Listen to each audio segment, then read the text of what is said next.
કડક તડકો લાગે છે, બહુ તડકો લાગે ને તો આ લીમડાના સાયે બેસી જા ને નીચે. અને ભેંસું જો સામે સરે. હેલો મિત્રો, જય માતાજી ને જય શ્રી કૃષ્ણ બધાને. કેમ છો બધાય? મજામાં છો ને?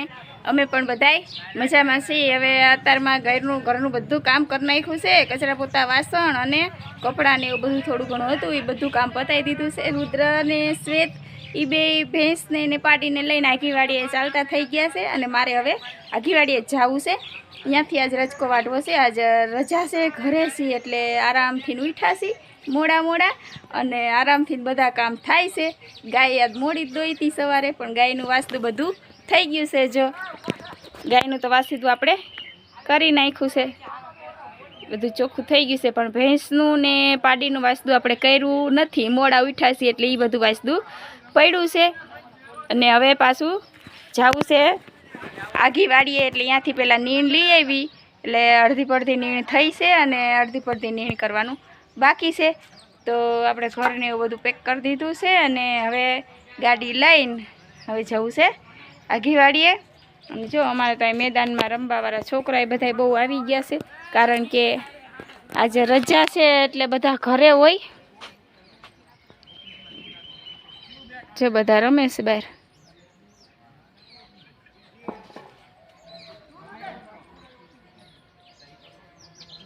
બધા બેટ દડા લઈને રમવા આવી ગયા છે. અત્યારે બેટ દડો રમશે અને પછી બેટ દડાનું રમવાનું પતે એટલે એમને બપોર પછી પાછા બીજી દાન આવશે. બધા આટલામાં ક્યાંય નથી રહેતા, બધા બહાર રમે નહીં. ઘણા બધા 20-25 છોકરા છે, પણ બધા આમ આગળ પરામાં આઘા રહેશે, અહીં નથી રહેતા વાડી બાજુ કોઈ. એટલે એ બધા પાછા બપોર પછી કેરમ ને એવું લઈને આવશે રમવા. પછી છાંયો થઈ ગયો હોય ને ઝાડવાના ને એવા લીમડા મોટા મોટા છે રોડ ઉપર, એટલે લીમડાના છાંયા થઈ ગયા હોય એટલે લીમડાના છાંયે કેરમ લઈને રમશે. તો દિવસ હાથમે ને ત્યાં સુધી રમશે. એટલે રજાનો દિવસ હોય ત્યારે બહારનું આખું મેદાન એ ભર્યું જ હોય. અને આપણે હવે આપણા કામે જઈશું. આપણે રજકોનું ઉગડું ને એવું બધું લઈ લેવી, રજકોને એવું બાંધવાનું, થોડાક નેપિયર બાંધવા પડશે, રજકો બાંધવો પડશે. એટલે આવું બધું આપણે લઈ લેવી અને ટીંગાડી દેવી ગાડીએ.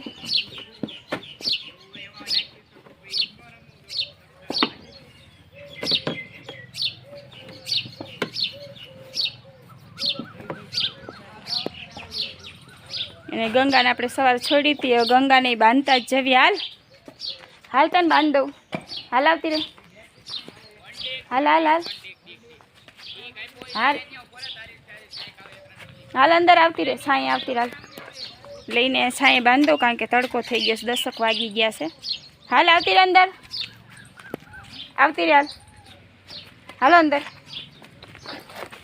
એમ નથી જવાનું, આમ જવાનું છે, આમ અહીંયા અહીંયા અહીંયા અહીંયા અહીંયા તારા ઠેકાણે. હાલો હું ગંગાને વ્યવસ્થિત બાંધી દઉં. ફાઇનલી હું આ વાડીએ આઘીવાડીએ પહોંચી જ ગઈ છું, પણ મારે તો એકલા જ આવવાનું થયું છે આજ તો વાડીએ, કારણ કે રુદ્ર ને શ્વેત બે આગળ ગયા હતા, એમને અહીંયા આવવાનું હતું આઘીવાડીએ. પણ આગળ રસ્તામાં અમારા સંબંધીની એક વાડી છે, તો એમણે વાડી ખાલી કરી છે, એટલે ઘઉં ને એવું બધું હતું એમને કાઢી વાર્યું છે, જીરું ને ઘઉં ને એવું. તો અહીંયા સરાવાય એવું છે, અહીંયા ખાય એવું છે. તો એ કે અહીંયા સરાઈ દો ને, કે અમારે હાંકી નાખવું છે ટ્રેક્ટર, તો ખેતર ખાલી થાય. તો પછી એ બે અહીંયા સરાવા બે ગયા લીમડાના સાંઈ બેઠા છે ને ભેંસને પાડીને બે સરે છે. એટલે પછી એ અહીંયા ન આવ્યા અને હું એકલી અહીંયા જો રજકો અને રાડા લેવા આવી ગઈ છું. એટલે આપણે હવે રજકો ને રાડા વાઢી લઈ ફટાફટ, કારણ કે અહીંયા હું એકલી જ આવી છું. એટલે પછી આજુબાજુમાં અત્યારે બધા ખેતરો ખાલી હોય એટલે કોઈ હોય નહીં, એટલે પછી મને બીક લાગે. એટલે ફટાફટ લઈને વહી જવું છે. નહીંતર અમે ત્રણેય મા દીકરા આવ્યા હોય તો બે છોકરાને અમે હું ને વાતું ચીતું કરતાં કરતાં આપણને બીક ન લાગે. અને અત્યારે એકલા છીએ એટલે ફટાફટ વાડીને ઘરે જતું જ રહેવું છે. નહીંતર કારણ કે ખેતર બધા ખાલી હોય, કંઈ કામ ન હોય, કોણ આવા તડકાનું આવે. અને અમારે તો નીણ લેવા આવવું પડે, એટલે આવવું જ પડે રોજ. એટલે આવી ગયા છીએ, એટલે લઈને ફટાફટ ઘરે જતું રહેવું છે.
જો ઈ વાડીએથી ને ખેતરેથી અહીંયા શ્વેત રુદ્ર એક સરાવે છે ને શ્વેત અહીંયા પહોંચી ગયો છે ભાઈ.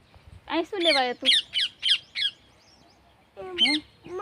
મારતો તો એટલે લો એ બે ભાઈ બાઈજા એટલે ભાઈ અહીંયા આવતા રહ્યા છે નાના ને મોટા ભાઈ અહીંયા છે ને આપણે ગાડીમાં સાટ્યો એટલે કે આપણું નેપિયર બધું સરસ એવું ગોઠવી નાખ્યું છે.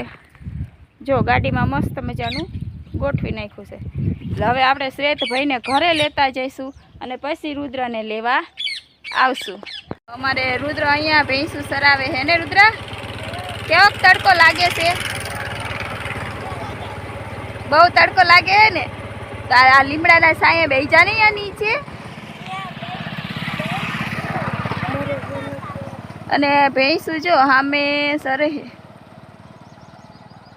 આગે આગે ને.